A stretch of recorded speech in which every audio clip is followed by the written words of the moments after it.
This is the Lamzu Atlantis, a beast of a wireless mouse that only weighs 55 grams. But even though it only weighs 55 grams, it still feels like a premium mouse. Even just starting from the unboxing experience, which is not something that I normally care about. But it's clear Lamzu put a lot of effort into it and went out of their way to stand out. And I think that's kind of the general theme of this mouse. But is it any good? Well, I've been using this mouse for the last couple weeks, and my initial first impressions were kind of a mixed bag. The mouse itself was great, but I wasn't quite sold on the shape at first. Actually, I was almost sure I was gonna immediately switch off it after this review was over with. But I will say it did grow on me over time, and I think I might just keep using it a little bit longer. I'm still undecided if I'm gonna main this mouse, but the potential for it is definitely there. But either way, this is not a mouse that anybody should overlook.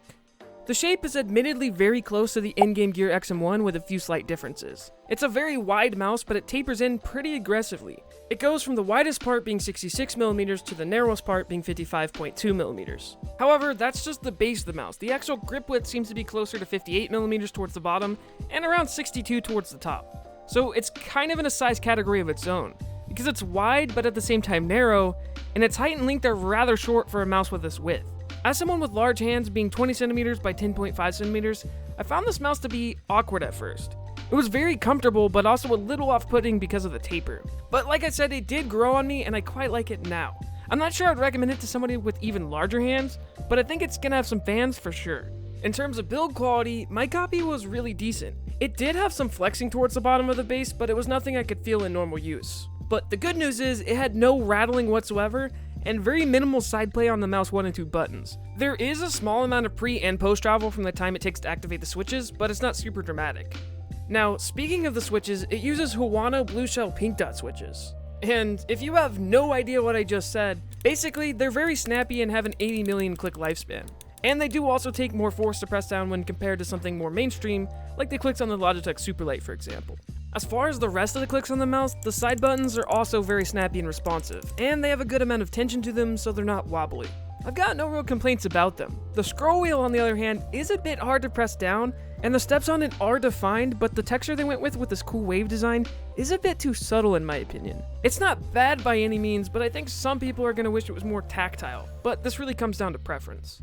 The sensor this mouse uses is the brand new Pixart 3395, which did have a bit of a rocky launch. There are some minor issues with it, but most of these have been fixed with a recent firmware update. And as it stands now after the firmware update, it's a very competent sensor. The difference between this and other top performing sensors is very small. Now, taking a look at the bottom of the mouse, it has a very interesting design. You can see a large chunk has been carved out to save weight. And oftentimes when companies do stuff like this, it can throw off the balance of the mouse.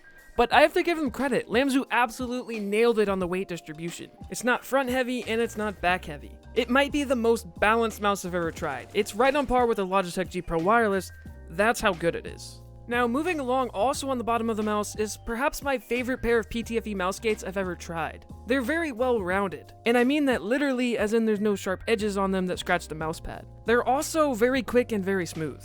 Continuing with the bottom of the mouse, you of course have the on and off switch and the DPI button. But you can also adjust the DPI steps in the software, as well as other typical things like setting the pulling rate, liftoff distance, and debounce time. And you can check the battery life, which on a full charge lasts about 70 hours of actual use. Using the cable while it was charging was actually not that bad of an experience either. The cable is a little bit stiff, but it's certainly not the worst cable out there. And it also sits at an upward angle when you plug it in to help prevent some of the cable drag, which in my opinion is something every mouse manufacturer should do.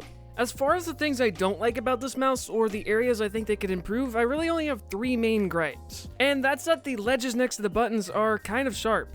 I did have to adjust my grip a little bit to avoid them. I think it would have been nice if they were more rounded off. The other thing I think they should have done is make the front of the mouse above the scroll wheel flush to the rest of the mouse. I think they probably did that to save on weight, but if it was level to the buttons, then it would make using a 131 grip more viable, which I have to say is a very comfortable grip on this mouse otherwise. The last negative thing I have to say about this mouse is really just a nitpick, but if you have dry hands, the back of the mouse can be a little slippery. They may want to look into getting some sort of texture or coating to help with that in the future.